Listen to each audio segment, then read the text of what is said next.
jumpa lagi bareng saya. Pada video kali ini coba tak sepilkan hal yang menurut saya itu kalian pasti butuh banget ya. Yang namanya tool bantuan pada waktu kita ingin mengembangkan suatu aplikasi, gimana caranya nanti kita itu ngetiknya nggak lama, nggak sampai panjang-panjang kita ngetikkan dari awal, nggak ya. Terutama kalau kita sudah masuk menggunakan framework, apapun frameworknya, source code pasti panjang ya, pasti banyak hal yang perlu kita ketikkan di sana ya. Daripada bingung buka dokumentasi, kadang juga kita kopas dari dokumentasi yang sudah ada kita tempel, itu juga ada errornya ya. Kalau kita nggak teliti dalam satu baris ada yang tertinggal pada waktu kita paste, itu pasti nggak akan jalan ya. Supaya menghindari hal-hal kecil seperti itu, ada ekstensi-ekstensi yang menurut saya cukup membantu panjenengan semuanya, kalian semuanya dalam mengembangkan suatu aplikasi, khususnya aplikasi berbasis website menggunakan React.js, menggunakan Next.js, Express.js ya. Nantinya ya apapun itu bahasa pemrogramannya pasti ada yang namanya snippet, pasti ada yang namanya tools-tools bantuan, apapun itu ya. Nah, kali ini saya berikan eh, bocoran ya, ekstensi VS Code yang biasa saya pakai, nggak banyak tapi cukup membantu ya. Yang pertama yaitu auto rename tag. Nah, ya, auto rename tag itu paham kan ya? Tag itu seperti apa? Tag itu bagian source code, di mana bagiannya pasti ada dua ya, atau sepasang, bisa atas dan bawah, bisa kanan dan bisa kiri ya. Kadang kalau kita mengetikkan sesuatu yang harusnya sepasang sama, itu kita mengganti satu teks, itu kan yang satunya nggak keganti ya. Tapi kalau kita pakai auto rename tag, itu dua-duanya pasti otomatis terganti ya. Dia otomatis ganti gitu supaya sama. Kita install yang namanya auto rename tag. Kayak gimana sih hasilnya? Contoh ya, kita buka bagian app.jsx. Nah, ini kan ada H4 atau H1 ya. H4-nya misalnya saya ganti nih menjadi H3. Nah, otomatis nanti bagian paling belakang, perhatikan ya, ini otomatis ganti. Yang awalnya H4 kita ganti menjadi H3, belakangnya ikutan ganti. Ini kalau kita pakai auto rename text. Yang H1 juga sama. Ini misalnya H1, yang depannya aja saya ganti menjadi H2, belakangnya ikut ganti ya. Jadi sepasang itu otomatis ganti semuanya ya. Itu yang pertama ya, cukup membantu insya Allah. Kemudian yang kedua, ekstensi yang kedua yaitu Prettier. Nah ini ya, Prettier ya, Prettier Code Formatter. Ini yang kayaknya kalian butuh deh ya, terutama habis kopas. Biasanya nempelnya tuh indentasinya nggak sesuai dengan aturan source code, bisa rata kiri semua, bisa berantakan lah ya, berantakan. Atau kita habis menghapus sesuatu, itu kayaknya ada source code yang nggak ketemu sama pasangannya gitu. Supaya Anda bisa membaca dia nata sesuai dengan posisinya masing-masing, Anda bisa menggunakan Prettier. Gimana cara pakainya? Seperti ini.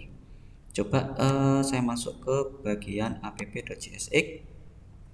Contohnya misalnya saya ingin, misalnya berantakan kayak gini ya, berantakan kayak gini. Ini H3-nya posisinya ada di sini misalnya. Nah, setelah kalian copy kemudian kalian paste di sini, misalnya hasil pastenya tuh ya berantakan ya, dibaca nggak enak gitu ya. Ini posisinya kan harusnya kalau kalian nata itu kan pakai tab ya, tab satu satu gitu ya. Ini kalau cuma satu. Kalau ada 5 baris, kalau ada 20 baris kan capek ya. Apalagi sampai barisnya tuh ratusan ya. Eh, Nyekrolnya tuh harus ngelihat antara yang bagian div atas sama div bawah. Gimana ya cara saya menemukan pasangan dari div ini? Pasti susah ya. Oke.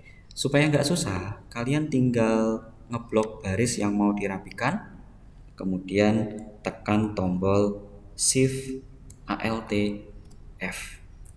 Dia akan meratakan secara otomatis ya, nata secara otomatis ya. Ya, coba kita kembalikan lagi, kita berantakin lagi ya gitu ya. Nah, seperti ini.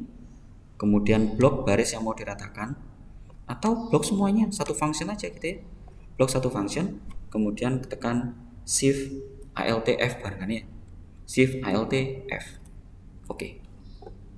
Dia akan rata sesuai dengan indentasinya, sesuai dengan sintaksnya, sesuai dengan bahasa pemrogramannya, dia ada di mana. Oke, ini yang kedua. Yang ketiga, ekstensi yang ketiga, kalau kita pakai React.js, pastikan Anda install yang namanya ES7 Plus. Nah ini dia ketemu ya. Snippet untuk React Native. Kalau Anda nanti pakai React Native atau Redux, yang masuk dalam library ECMAScript yang versi 7 ke atas ya. Snippet itu kode pintas kayak source code gitu ya. Cara pakainya gimana? Cara pakainya gini. Misalnya kita mau bikin komponen baru, misalnya ya, kita mau bikin function baru. Contoh, di bagian src kita bikin new file, misalnya halaman 2.js ya, kita bikin halaman baru misalnya. Namanya halaman itu kan pasti kita butuh yang namanya function ya. Daripada kita mengetikkan function seperti ini, kalau kita sudah pakai snippet itu kita tinggal mengetikkan RFCE ya, React Functional Export Component, RFCE, enter. Tuh kan, jadi importnya sudah disediakan, kita nggak usah ngetik, functionnya dengan nama functionnya yang sudah otomatis mengambil dari nama filenya sudah disediakan juga, plus tanda kurung buka kurung tutupnya, return value-nya, sampai dalamnya pun ada div-nya. Ini kalau kita hapusin nggak masalah ya, tapi kan tadi itu Snippet sudah menyediakan supaya kita tinggal isi gitu aja ya, yang mengindikasikan ini sudah ada tampilannya gitu ya. Tampilannya nanti teksnya itu halaman 2 gitu ya, plus ada export defaultnya ya. Ini contoh snippet kalau kita mau bikin function di dalam satu halaman baru ya. Sebenarnya ya, coba kita ulang. Kalau kita mengetikkan snippet R itu React ya, itu sudah ada nih ya, sudah ada beberapa pilihan kita mau bikin apa gitu ya. Sudah ada banyak pilihan snippet di sini. Kita mau bikin apa gitu ya. Kalau kita mau bikin function berarti React function, RF React function. Nah, function pun ada beberapa pilihan. Ada React functional component, ada React functional export component, ada React functional component with props type. Nah, ini yang pakai property nih, cakep banget. Jadi nanti functionnya itu bisa diisikan props yang kita inginkan supaya nanti nilainya bisa berubah-ubah ya. Oke. Nah, ini ada propsnya di dalam tanda kurungnya ya. Wah, cakep banget pokoknya. Ini kalau pakai ES7 Plus Snippet, kita nggak perlu mengetikkan dari awal ya. Cukup diedit, kita ngisi sesuai dengan keinginan kita ya. Kita mau bikin apa. Oke. Yang terakhir nih ya, tapi ini nggak wajib ya. Sebenarnya 3 itu aja sih cukup. Tapi ini yang terakhir, ada yang namanya OneSoft. Kalian mau install silakan, mau enggak juga nggak apa-apa ya. Dulunya sih OneSoft itu namanya Codeium ya. Saya sering pakai dulunya Codeium ini terutama untuk mengembangkan aplikasi-aplikasi yang skalanya besar ya, skalanya gede. Daripada ngetik dari awal capek. Kalau saya pakai OneSoft, sebelum saya mengetikkan sesuatu dia sudah memberikan contoh source code yang menjadi sugestinya. Saya yakin kalian pasti nanti butuh ini gitu ya. Daripada Anda menggunakan ChatGPT, Anda pakai Gemini, itu kadang nggak bisa dipelajari ya. Kita nggak bisa belajar. Tapi kalau kita kita pakai OneSoft, kita pakai Codeium, ini AI-nya ya, free AI powered. Ini AI yang dia nanti mau hanya memberikan source code sedikit-sedikit gitu ya, hanya beberapa bagian kecil, nggak langsung banyak. Jadi kalau kita pakai OneSoft, itu kayak kita masih bisa belajar gitu ya.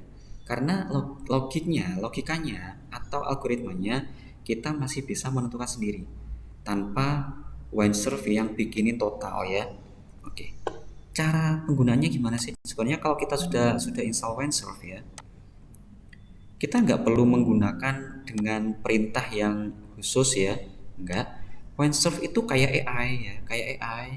Contoh saya masuk ke app.jsx ya. Misalnya ini saya hapus. Nah, Windsurf itu kayak muncul otomatis gitu ya, tanpa kita perintah, kita nggak ngetikkan apa-apa. Dia tiba-tiba muncul dengan teks miring gitu ya. Ada H1 basic app gitu ya. Ini kalau kita abaikan sih nggak masalah ya, dia nggak akan ketikkan apa-apa, dia nggak akan menjalankan apa-apa ya. Tapi kalau kita mengarahkan kursor kita ke bagian yang kosong, Windsurf itu karena AI ya. Nah, ini tiba-tiba muncul aja gitu ya. Kalau kita oke misalnya dengan saran dia, kita bisa mengklik tombol tabs ya yang ada di keyboard. Tabs. Ya, berarti kita pakai sesuai sarannya si Windsurf. Coba deh kita enter, kita bikin baris baru ya. Windsurf memberikan apa? Tuh, Windsurfnya memberikan contoh paragraf. Ada satu link yang mengarah ke satu website untuk membuka sesuatu ya. Kalau linknya itu diklik. Wow, keren sih ya Windsurf ini. AI tapi dia bisa bikin itu hanya beberapa contoh potongan kode yang singkat, nggak sampai total semuanya. Jadi Anda masih bisa menguasai, Anda masih bisa menata logik atau logika dari aplikasi yang Anda bikin ya. Nggak sampai banyak jadinya, nggak sampai langsung jadi. Jadi kontrol logiknya masih bisa kita kendalikan. Gitu ya. Ada 4 ekstensi dari VS Code yang barusan saya jelaskan. Semoga bisa membantu Anda ke depannya supaya Anda nggak mengetikkan source code itu mulai dari nol, nggak satu-satu gitu karena ngapain gitu ya. Kita sudah pakai framework ya. Cukup Anda menginstal ekstensi yang saya spillkan barusan. Insya Allah ini membantu untuk mempercepat Anda dalam mengembangkan suatu aplikasi. Terima kasih, sampai jumpa di video saya selanjutnya. Assalamualaikum warahmatullahi wabarakatuh.